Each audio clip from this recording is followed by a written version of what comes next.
This is my little lammy. This is Oh my God, how adorable. I don't know, I'm calling him Ren. Hey, Ren. Ren. Yeah, like, because his mom's name is Happy and his sister's name, his twin sister's name was Joy. So the first name that came to my mind was, the idea was Ren and Stimpy. Oh yeah, right. Happy exactly. Joy. Exactly. Happy Joy.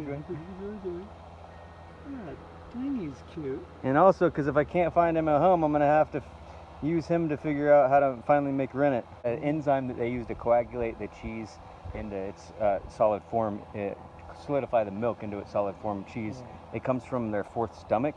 Right. And you just gotta harvest it and dry it out, and then cough little bits out of it, grind it up, and then add it to a little bit of warm water that doesn't have any chlorine in it that can kill that enzyme. And then you add that little bit of enzymatic liquid to the milk, and it coagulates it. You need wood stoves to live out in these. Right, You need them, right. yeah, for sure. Like 10-inch by 10-inch by 18-inch is the minimum for livability and for burning a coal through the night, from what I'm finding. 10 by 10 by 18? Yeah, the last stove that I had was 10 by 10 by 18. It was the biggest portable one that I've tried on this, and it was able to keep coals through the night.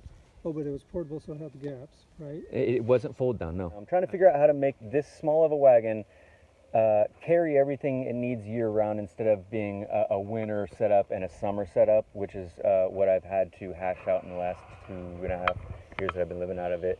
It's taken a while to really feel out the things that are really needed and how to double purpose things down to the point where you can carry everything you need year round on something this small. I wanted to try to abstain from painting this because I really like how when I lift up both sides fully, This is what I love about this design. I can catch the ventilation. gutter. Yes. I can catch the water, and I can just put my walk and my stock pot at the end, on the lower end, and you got two streams that fall off, and they collect water so quickly. But I wouldn't feel comfortable drinking water off of like a painted roof, and so that's why we opted to go with the new chloroplast. Yeah. Hey, I was going to ask, is that a 20-inch wheel or 24. No, the 20-inch did not work. It was not. I would say it was not livable. Yeah. No, definitely. This is what I want. I Yeah. want people to watch this video For and sure. know that we're Learn. talking about someone who comes up with a silly idea or sees an idea, and then somebody who you've done this so much and you've tested it out, real life. That I'm just telling you this right now, not to overinflate your ego, but because of what you're doing. I'm hard enough on myself. I'll bring myself back down. And the camper movement, you know where I'm going with this. You're hungry for knowledge. Yeah, This is good shit. we're all really wanting to learn and free ourselves, and so you and I and other people that are making these tiny wagons are definitely helping out. What's going on with the wheels that you've had in the past? Are you saying? I've tried tricycle. I've tried several tricycle brands that are made for heavy set people and made for like industrial tricycles that are made for carrying tools out to the airplanes and stuff like that. They're all rated for 1,000 pounds or 500 pounds or whatnot. I've tried a couple of those different brands, and they're on this wagon, and their wheels warped within a month or two. Well, what do you mean warped? Like, what, start wobbling? It started getting visibly warped to where they were rubbing on the inside of my wheel well. And then I found, and some of those wheels, one of them I paid $300 for a single wheel, for it to be handmade. Like, there's several companies that make industrial tricycles for industry, and then there's several companies that I tried their wheels that make tricycles for really obese people, and both of them warped within a couple months. And then I tried double-walled BMX wheels, and I haven't had one warp in over like a year and a half now. So for a year and a half, none of my wheels have been trued, and I haven't had any of them warping. Salmon and some corn. Oh my God! My friend just caught it from the back from the coast. I'll take you up on the salmon. Yeah, I'm interested.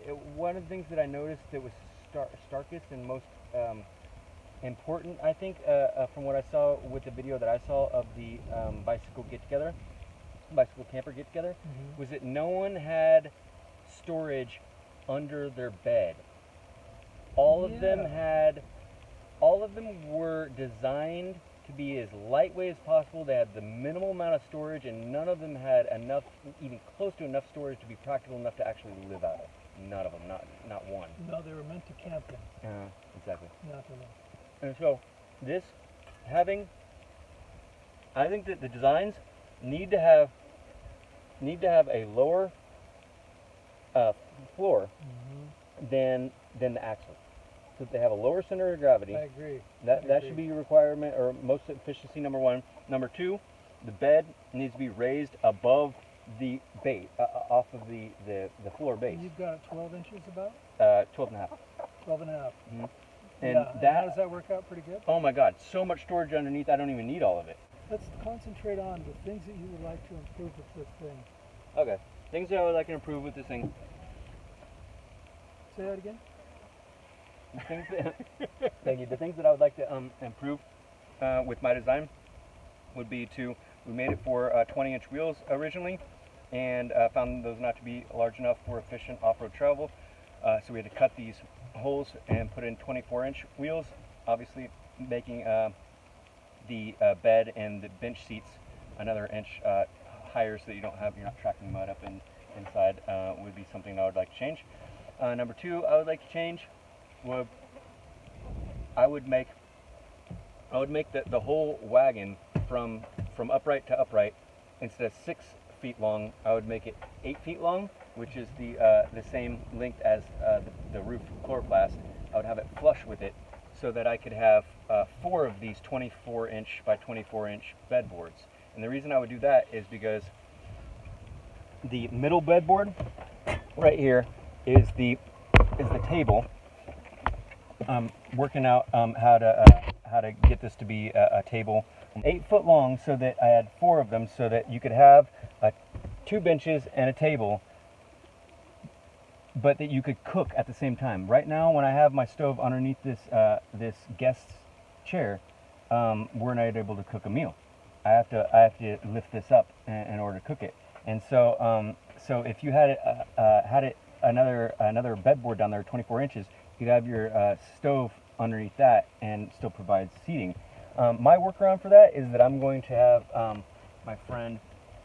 I'm basically going to take like a 10-inch by 10-inch square out of this bedboard. This is your felt that you've made with your sheets. Yeah.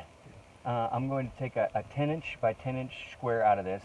I will be able to sit my pot in there, my largest pot, and make cheese or whatever I need to make, and cook while someone is sitting here, up against that, and not having to raise that in order to use the stove. So if you make it longer, you could have the stove beyond, and then that would also allow you to feed the fire at night without having to. Right now, what I have to do is I have to lift up my legs, I have to lift this up, and I have to feed the fire. And if I wasn't so small and like able to stretch and stuff like that, it would be hard to do. So if it's beyond that, then it's easier to feed fire. The thing is, like when you experience like the more glamping aspects of van life or this, it's like it can ruin you, and you gotta be careful.